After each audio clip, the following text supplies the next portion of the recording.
we're back, and this time round, let's try and not mess it up.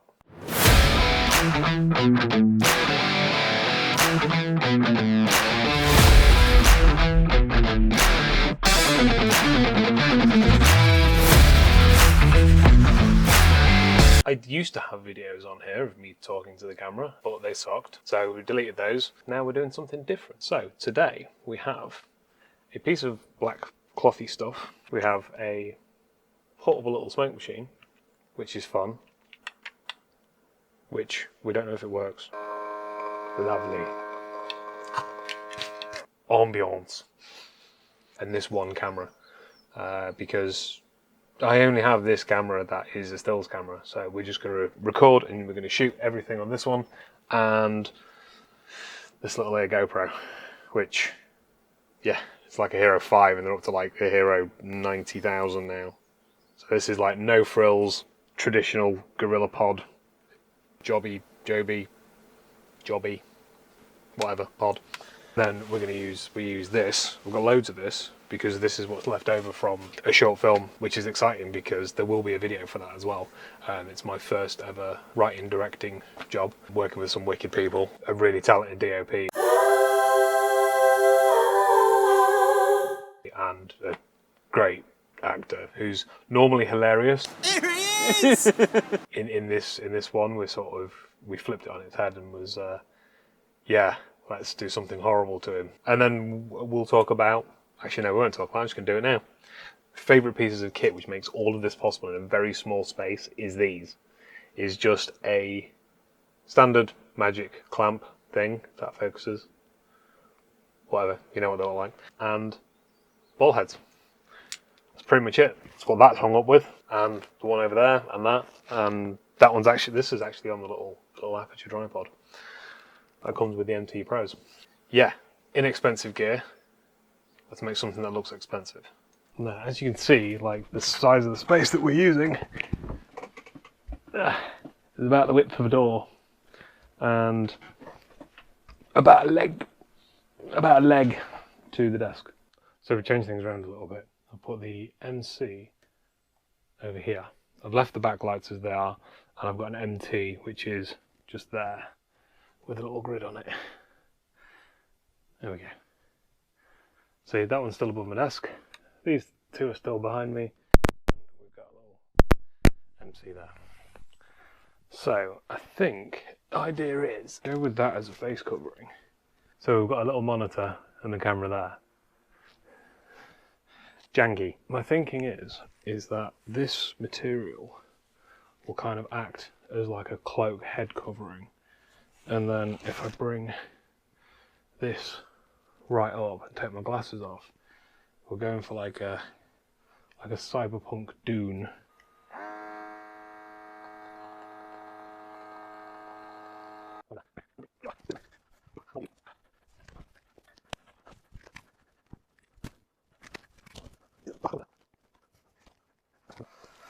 Cool, let's see how they look and then hopefully we'll get something to edit.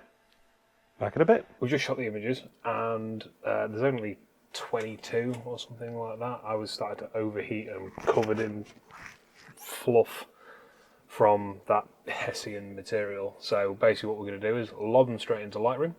We're not going to go crazy on the editing. We're going to build something from scratch and see what we come up with. So if we drag them over, and here's all the images. And basically, I think... wow, no, not that.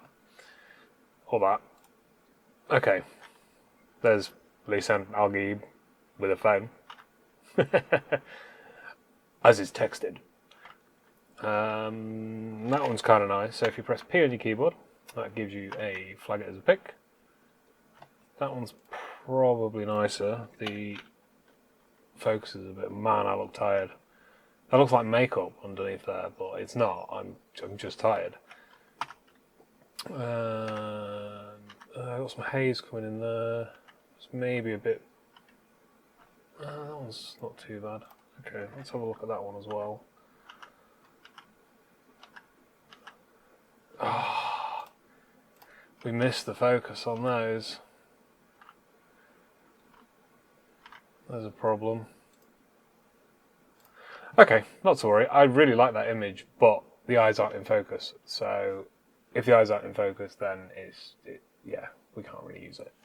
So we go to that one, which gives us our flagged ones.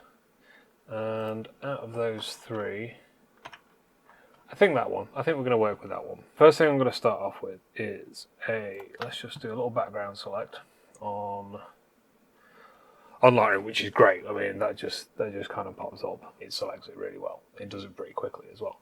I'm just going to just bring that saturation down a little bit, which is quite nice. In terms of, do we need to do any repairs?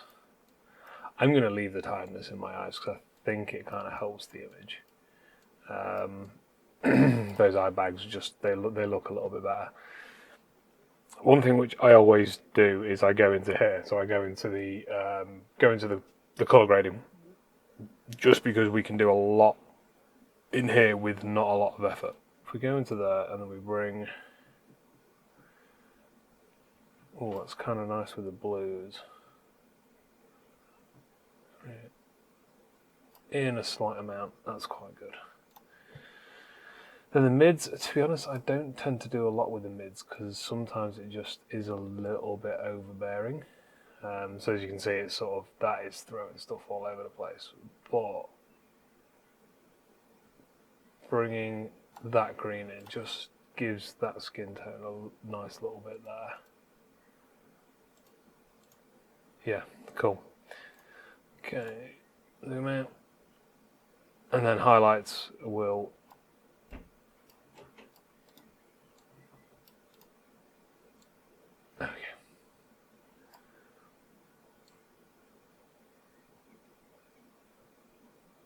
yeah, let's bring a bit of yellow into that, just to bring a little bit of that back. It just kind of offsets it.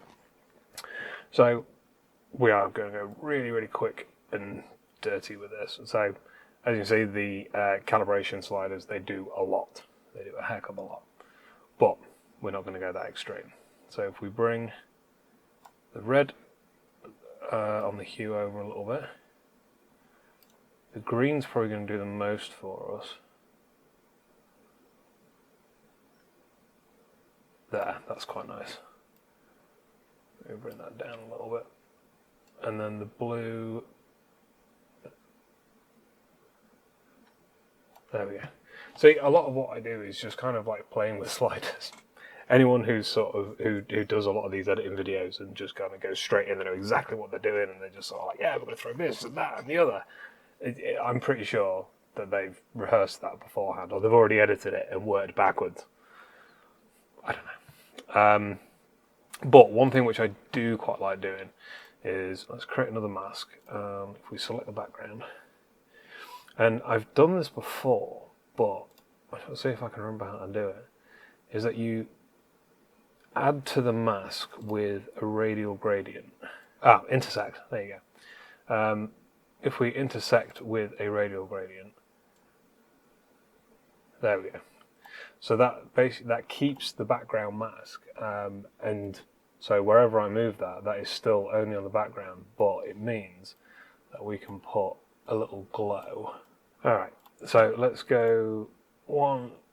A lot of this is, a lot of what I do in general is to do with masks, just because Lightroom made it a lot easier to deal with now, with all their AI tools and bits and pieces like that. So we're bringing that down, and then we just click that button there. Again, just makes it a little bit more, draws your eye in a little bit more. I mean, there's not a vast amount more than what I'd normally do. And let's just change the colour on that one, because I've just realised that looks absolutely ridiculous. There you go. Let's go with a nice orange. And one thing which I'm not overly happy about is the cropping on it. So if we stick the eyes on that line, that's going to give us, there you go, something a little bit more striking. And yeah, that's pretty much it. That looks alright. The only thing I would probably do in Photoshop, if I was going to actually take this into Photoshop, which I'm not, I'm going to leave this as it is because I quite like that. I think it's kind of nice. Would be maybe to try and take the brown out of my eyes, because I've brown eyes, and make them blue. Go very Paul Muad'Dib. But I'm not him. Timothy Chalamet. Shimmy. I love Brooklyn Nine-Nine. I really do. But yeah, I quite like that. I think it's cool. Let me know what you think. And if anybody wants this preset as well, just comment below and I couldn't remember how to spell Al Gaib, so I'm not going to mess that up, so I'm just going to call it Paul Atreides. So yeah, if you want that, just comment down below. I'll give you it. Give it all away. Yeah. Whoop. So if you'd like to see any more, or there's anything that I've done glaringly obviously wrong, then yeah, drop a comment and tell me I suck, or send me a question. Be friends. Bye.